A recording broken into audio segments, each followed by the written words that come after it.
आज हम पढ़ेंगे फर्स्ट एंग्लो मराठा वार के बारे में। इसका टाइम पीरियड है 1775 से लेकर 1782 तक का। ये टाइम पीरियड भी बड़ा इंपॉर्टेंट है, आपको याद रखना होगा, क्योंकि यूपीएससी पेयरिंग में क्वेश्चन पूछ सकती है आपको। ठीक है, तो इस टाइम पर ये दो पार्टीज़ हैं इस युद्ध में। ये जो वर्ड एंग्लो है ये दर्शाता है ईस्ट इंडिया कंपनी को, और मराठा एम्पायर को। ईस्ट इंडिया कंपनी इस समय इकोनॉमिकली, पॉलिटिकली एंड मिलिट्री रूप से एक स्ट्रॉन्ग पावर बन चुकी थी। ऐसा क्यों? क्योंकि battle of Plassey and Buxar से इनका बंगाल पर कब्जा हो चुका था, और बंगाल जो है लैंड रिवेन्यू और ट्रेडिंग का हब था, इसलिए बंगाल से बहुत ज़्यादा रिवेन्यू कंपनी को मिल रहा था। मराठा इकोनॉमिकली, पॉलिटिकली और मिलिट्री रूप से वीक शक्ति थे। इसका रीज़न क्या था? इसका रीज़न था थर्ड बैटल ऑफ पानीपत, जो 1761 में लड़ी गई। इस बैटल के थ्रू मराठा अपना एक बहुत बड़ा एरिया खो चुके थे। ठीक है, जिससे इकोनॉमिकली नुकसान हुआ इनका। ठीक है, मिलिट्री रूप से देखें अगर, तो मराठा अपने इस युद्ध में 28 से 30,000 सोल्जर खो चुके थे, और सदाशिव राव और विश्वास राव जैसे टैलेंटेड और एबल लीडर को भी ये खो चुके थे। इससे इनकी पॉलिटिकल प्रेस्टीज को भी बड़ा धक्का लगता है। थर्ड बैटल ऑफ पानीपत में हार का सदमा बालाजी बाजीराव को बड़ा लगता है, जिससे जून 1761 में इनकी मृत्यु हो जाती है। बालाजी बाजीराव के बाद नए पेशवा के रूप में उनके 17 साल के बेटे माधवराव वन को चुना जाता है।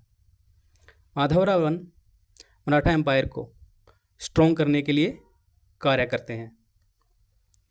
वो हैदराबाद के निज़ाम को 1761 में हरा देते हैं, और मैसूर के हैदर अली को मजबूर करते हैं टू पे दी ट्रिब्यूट। वो ये हिमाचल और उत्तराखंड एरिया के जो रोहिल्ला चीफ्स होते हैं उन्हें भी हरा देते हैं, और राजपूत और जाट स्टेट्स को सब्जुएट करते हैं अपने टेरिटरी में। नारायण राव एक एबल पेशवा साबित होते हैं, और वो मराठाओं की पावर को और भी स्ट्रॉन्ग करते जाते हैं धीरे धीरे। लेकिन 1772 में टीबी की वजह से राव जी की मृत्यु हो जाती है, और इससे शुरुआत होती है कन्फ्लिक्ट फॉर सक्सेशन, मतलब पेशवाशिप के लिए उत्तराधिकार की लड़ाई की शुरुआत हो जाती है, और यहीं से शुरुआत होती है फर्स्ट एंग्लो मराठा वॉर की। माधवराव वन के बाद नए पेशवा के रूप में उनके छोटे भाई नारायण राव को चुना जाता है। ये बालाजी बाजीराव के तीसरे पुत्र थे। नारायण राव की भी उम्र जो है कोई ज़्यादा नहीं होती, वो भी 16-17 साल के ही होते हैं। इनका टाइम पीरियड है 1772 से 1773 तक का, एक साल ही मान लो आप। ये भी इतने अच्छे खासे पेशवा साबित नहीं होते। एक तो इनका टाइम पीरियड कम था, दूसरा ये रघुनाथ राव इनके चाचा हैं, ये भी पेशवा बनना चाहते थे, तो ये षड्यंत्र करना शुरू कर देते हैं नारायण राव के खिलाफ। नारायण राव 1773 के अगस्त में गणपति चतुर्थी पर गए हुए थे।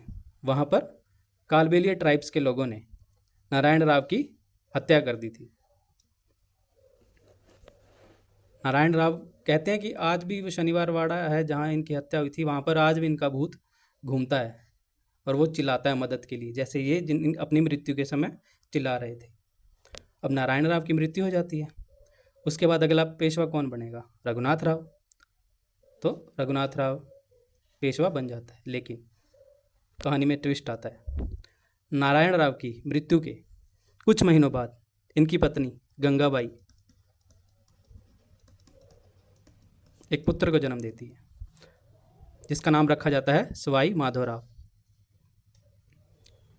अब लीगली उत्तराधिकारी सवाई माधोराव होना चाहिए, तो मराठाओं की एक काउंसिल बनती है जिसे कहते हैं 12 भाई काउंसिल।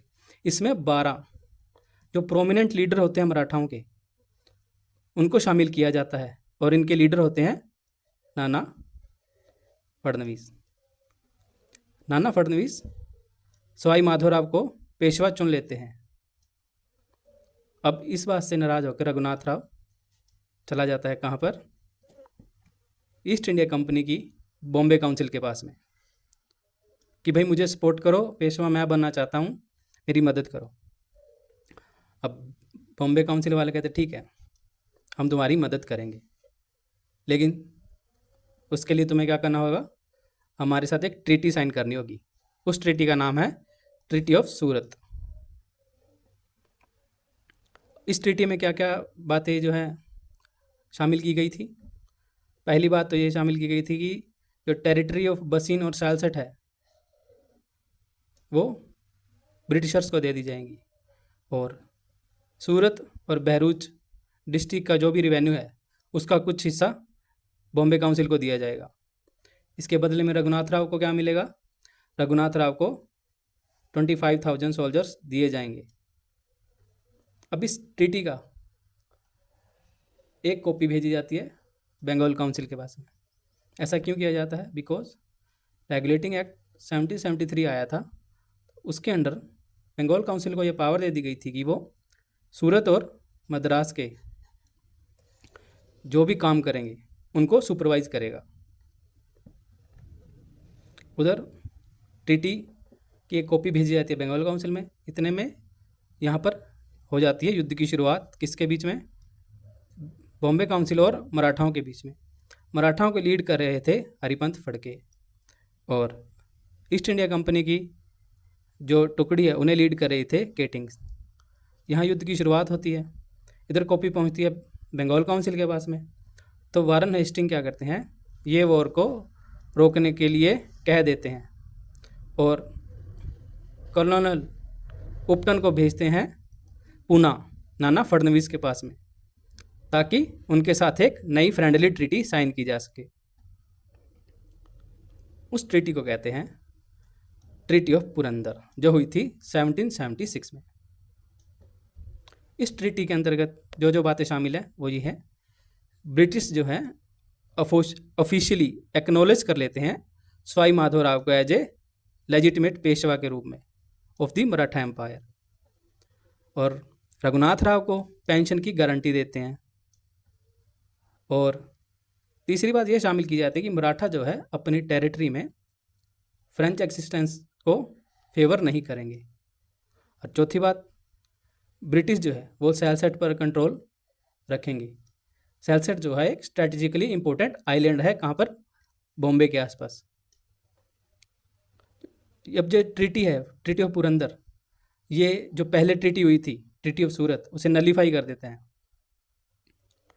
जिसमें क्या था, रघुनाथ राव का जो क्लेम था पेशवा के रूप में वो शामिल था। लेकिन ट्रीटी ऑफ पुरंदर के बाद जो है इस क्लेम को जो है वो नहीं मानेंगे। अब ट्रीटी की तो गई थी कि भी चलो पीस और स्टेबिलिटी हो, लेकिन ये पीस ज़्यादा दिन तक नहीं रहती। इसका रीज़न क्या है, आइए देखते हैं। इसका रीज़न है मराठाओं और फ्रेंच कंपनी के बीच में फ्रेंडली अलायंस। ये अलायंस मराठाओं ने क्यों किया था, देखो, रघुनाथ राव ने पेशवा बनना था, वो जाता है बंगाल काउंसिल के पास में मदद के लिए। अब पेशवा बनना ना बनाना तो ये मराठाओं का इंटरनल कन्फ्लिक्ट था ना, और इसमें इंटरफेयर किसने किया था, बॉम्बे काउंसिल ने, या कहें कि ईस्ट इंडिया कंपनी ने। अब मराठाओं को ये पता चल गया था कि कंपनी हमारे मामलों में इंटरफेयर करेगी, तो हमें क्या करना चाहिए, अपनी जो मिलिट्री स्ट्रेंथ है उसको मजबूत करना चाहिए और अपने सोल्जर्स को उन्हीं की तर्ज पर ट्रेनिंग देनी चाहिए। इसलिए ये फ्रेंच कंपनी के साथ एक फ्रेंडली अलायंस करते हैं। ठीक है, तो इसमें क्या क्या, इस अलायंस के क्या क्या शर्तें थी, वो शर्त ये थी कि जो यूरोपियन सोल्जर्स हैं फ्रेंच 2500 यूरोपियन सोल्जर्स मराठाओं को प्रोवाइड कराएंगे और 10,000 इंडियन सोल्जर्स को ट्रेनिंग देंगे यूरोपियंस लाइन पर, मतलब भी यूरोप वाले कैसे लड़ाई करते हैं वैसे वो सब चीज़ें सिखाएंगे। इसके बदले में फ्रेंच को क्या दिएगा, फ्रेंच को एक पोर्ट दे दिया, कहाँ, वेस्ट कोस्ट पर। अब ये पोर्ट जो दिया गया है ये आगे लीड करने लग गया किसको, एक अनदर कन्फ्लिक्ट को, और ये कंटिन्यूएशन रहा आगे फर्स्ट एंग्लो मराठा वॉर का। मतलब कि अब बात मराठा वॉर की तरफ और बढ़ गई थी।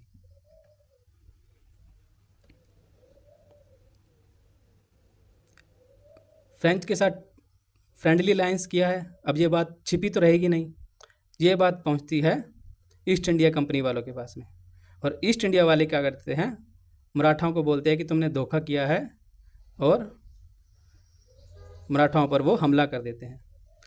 मराठाओं को लीड कर रहे थे महादेव जी शिंदे।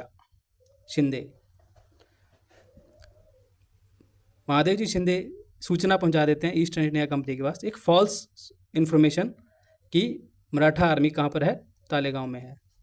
तो ईस्ट इंडिया कंपनी की एक टुकड़ी हमला कर देती है मराठाओं पर तालेगांव में।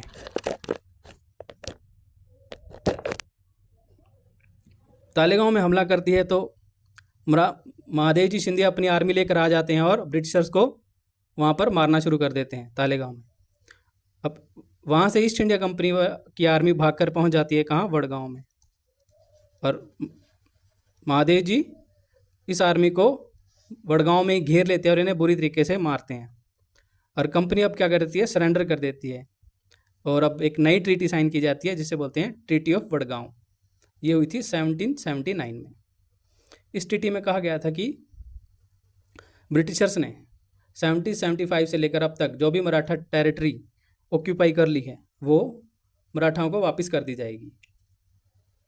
अब ये ट्रीटी हुई है बॉम्बे काउंसिल के साथ में, और वारन हेस्टिंग बैठा है कोलकाता में। अब ट्रीटी ऑफ वडगांव एक तरीके से मेजर एम्बेरसमेंट होती है ब्रिटिशर्स के लिए।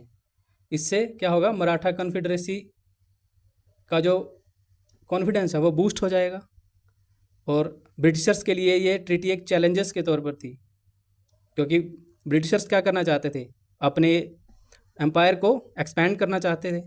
तो Warren Hasting treaty of Wadgaon को मानने से मना कर देता है, और वो ब्रिटिश आर्मी की 3 टुकड़ियाँ भेजता है 3 अलग अलग लोगों के अंडर। पहली टुकड़ी भेजता है वो कॉलोनल गोडियार्ड के अंडर, सेकंड कैप्टन फोहम के अंडर में, और तीसरी जो है वो जनरल कैमैक के अंडर में।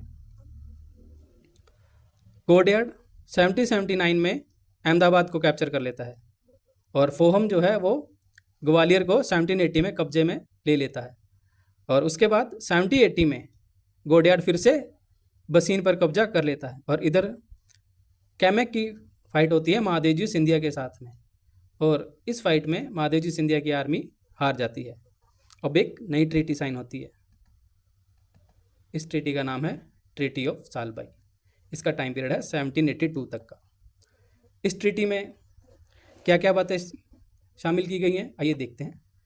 पहले है टेरिटोरियल एडजस्टमेंट्स को लेकर, वो ये है कि ब्रिटिश ईस्ट इंडिया कंपनी जो है सैलसेट और बहरूच का कंट्रोल अपने पास रखेंगे, और जो बाकी टेरिटरी कंपनी ने वॉर के टाइम जो है सीज कर ली थी वो मराठाओं को वापस कर दी जाएगी। अब ईस्ट इंडिया कंपनी पर भी कुछ ऑब्लिगेशंस रहेंगी इस ट्रीटी के अंतर्गत। तो वो क्या थी, वो ये थी कि ब्रिटिश जो है रघुनाथ राव को पेंशन देने के लिए, पेंशन के लिए मान जाते हैं, और माधवराव सेकंड को राइटफुल पेशवा के रूप में रिकॉग्नाइज करते हैं। अब मराठाओं पर क्या क्या ऑब्लिगेशन है, मराठा क्या करेंगे, हैदर अली को हराएंगे, और जो टेरिटरी वो लॉस्ट कर चुके हैं कर्नाटक में वो वापस लेंगे, और कोई नई फ्रेंच सेटलमेंट या फ्रेंच सेटलमेंट को अलाउड नहीं करेंगे मराठा एम्पायर में, और ब्रिटिशर्स को ट्रेड्स में प्रिविलेजेस दी जाएंगी। और अन्य बातों की बात करें अगर, तो ट्रीटी का एम था ब्रिटिश और मराठाओं के बीच में शांति स्थापित करना। ब्रिटिश जो है वो अपना जो ट्रेड की उनको प्रिविलेजेस अब तक थी वो कंटिन्यू रखेंगे अपनी, और पेशवा जो है वो किसी भी दूसरी यूरोपियन पावर को सपोर्ट नहीं करेगा। अब ये जो ट्रीटी ऑफ सालबाई है, इससे फर्स्ट एंग्लो मराठा वॉर का अंत हो जाता है और आने वाले 20 साल तक मराठा और ब्रिटिश एम्पायर के बीच में शांति स्थापित हो जाती है। अब देखो, इसमें स्टोरीज तो आपको याद रखनी है, वो तो आप स्टोरीज याद रख सकते हो। अब ट्रीटीज याद करने में थोड़ी दिक्कत होती है, तो मैं ट्रीटी के लिए आपको ट्रिक बता देता हूँ। ये है पंजाब का फेमस घराना, वडाली घराना। तो यहाँ से आप याद रख सकते हो सुरेंद्र वडाली, ये लखविंद्र वडाली है, ठीक है, इनसे याद रखते हो। ये है सुरेंद्र वडाली। सुर से ट्रीटी ऑफ सूरत, इंदर से ट्रीटी ऑफ पुरेंदर, वड से ट्रीटी ऑफ वडगांव और लाई से ट्रीटी ऑफ सालबाई। तो इस तरीके से जो भी इंपॉर्टेंट चीज़ें हैं वो आप इस ट्रिक से याद कर सकते हो। और टाइम पीरियड आपको याद रखना है एंग्लो मराठा वॉर का, ये बड़ा इंपॉर्टेंट है, यूपीएससी इस पर क्वेश्चन पूछ सकती है। सो थैंक यू अपना कीमती समय देने के लिए, धन्यवाद।